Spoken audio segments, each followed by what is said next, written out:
Alright, this is the video walkthrough of the Bridgewater apartments that are in Bridgewater. We are currently doing a little work here, but this gives you an idea of the layout of the apartment. Here is a linen closet.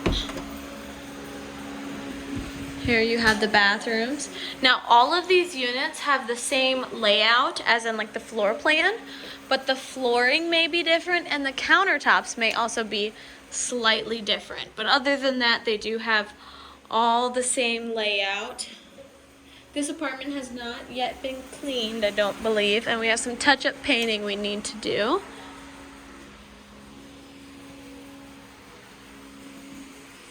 Kind of show you, that's the other apartment building we have. This is the lawn.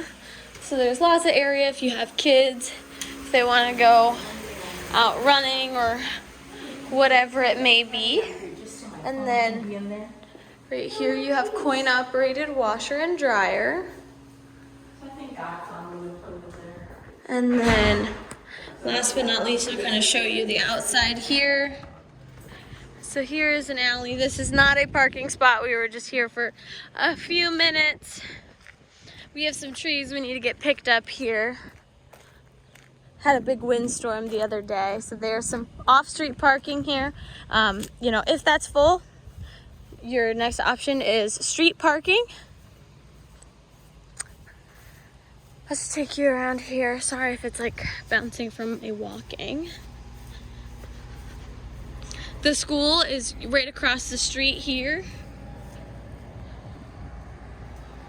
And this is the neighborhood. All right, thanks for watching.